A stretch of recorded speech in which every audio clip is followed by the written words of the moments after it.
sparkling day. Welcome to Porchlight Letters podcast number 2387. And today we are tackling the genealogy question of how do occupations help tell a family story? Occupations, that's what we want. Work shapes identity across generations.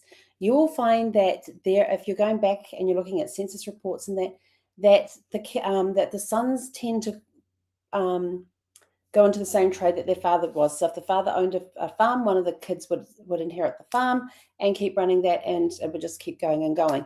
I've got ancestors that were farmers back in the UK or Cornwall or Scotland and Ireland. When they came out to New Zealand, they still continued with their farming here, and then it was over time that things changed. But as you're going through, occupations reveal daily realities.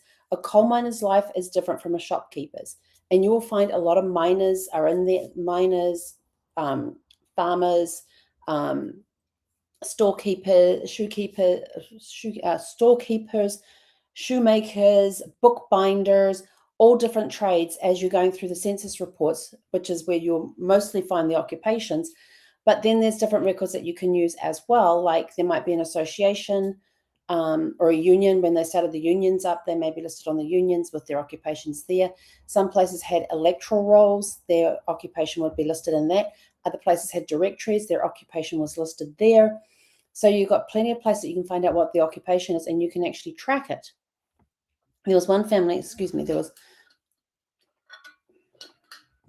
was one family I was tracking, and they were in New York. I think it was New York State. And I kept finding them in the directory over and over again.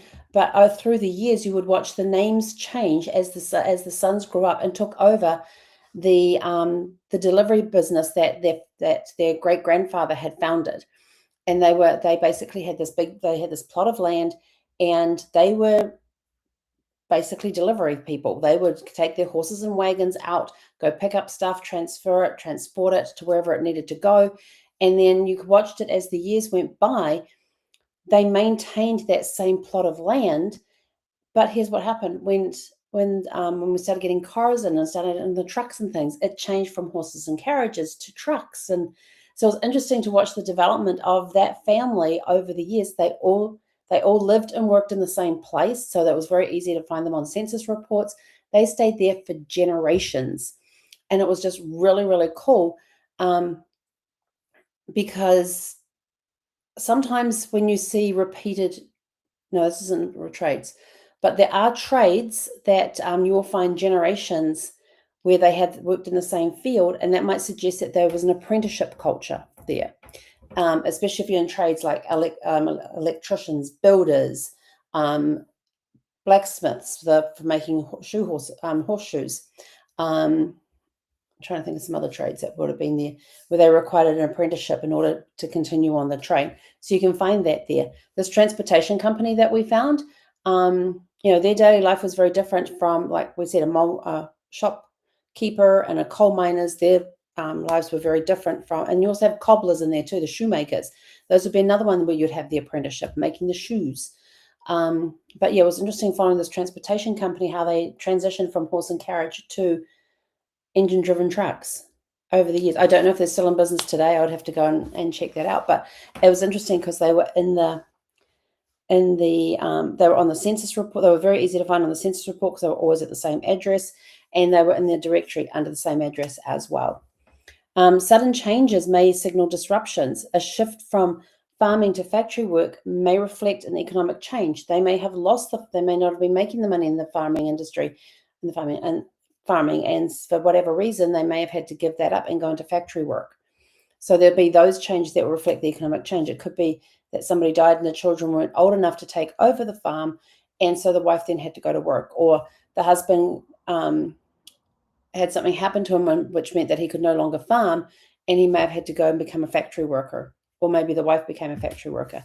Workplaces shape communities. Shared industries build social networks. So you may find that, you may find people on the census report that all work at the local factory, or all work at another local industry that's in the area. And you may find them all living in the same area because they're close to where they need to be to work. or they all live in the same area and they may walk together to work every morning because they might be outside of where the factory is or the industry that they're working in, because they can't afford to be close to the work, so they have to walk in. Maybe carry a horse, bring a horse in, or take a horse and cart, and they pick up people along the way going in the same direction. So they're building that community, that social network. Employment reflects opportunities. Job reveals access to education and resource. So depending on the type of job they had, did they have access to education? Did they have access to resources? Some kids in the farming communities had access to schools, except during harvest time. Schools would shut down because all the kids that were at school were now required to be home to help with the harvest. Or if it was roundup season, rounding up the stock, like the cattle, the sheep, and those sorts of things to take them to market, or to do the branding, or to do the bringing them from the high country down to the low country for the winter. When that time was required, they pulled their kids out of school to go and help with that sort of stuff. I tell you, it's fascinating seeing how communities work together. And like at harvest time, yes, you had your own crops, but farmers would go and help their neighbors to get their crops in, knowing that those people would then come over and help them get their crops in as well. And they had this helping hand community type of thing. They were a community. They stuck together. They helped each other. More hands made light work. So they were able to harvest quickly because they had extra hands, and then they could go back to their own farms and finish the harvest off doing whatever it was that they had to do to take it to market, to sell it, to store it, that sort of thing. And this all matters because work connects personal stories to economic history. So based on what the economy was like at the time, what job did they have? They could have been during a depression where the farm life just wasn't working anymore, it wasn't bringing in the income, so they had to go find a job in the city. So you would have those stories as well, where they've shifted from the farm to the city. There's all sorts of stories out there about different trades and things. There are newspaper articles that you will find on newspapers.com regarding the economic times and how this is affecting certain industries. You may find articles in there about businesses having to be sold in order to make ends meet, because they had to shut down, they had to shut the doors because they couldn't afford to stay open at the time during a depression or something like that. So newspaper stories are very interesting to read because they follow the trends. And then you've got that with the newspapers. You've got how the community comes together to help each other. So there's all sorts of fun stuff out there. So your practical takeaway for today is to track occupation across generations. Start with like grandparents. Grandparents are always a good one to start with. Start with like the grandparents. What were their occupations? And then go back. What were their parents' occupations? Just pick one side. Don't go thinking that you've got to do all four grandparents and then do each of their sides. No, because that's just going to take a long time. So pick one and follow that back and see where it takes you. And if you want help interpreting work history, send us a private message and let's set up a 30-minute discovery call that's free and no obligation, so that we can get you on the right track for helping you interpret the work history of your ancestors. And in closing, work leaves fingerprints on family identity. And with that, we are out of here. Go out, have a super fantastic, sparkling evening.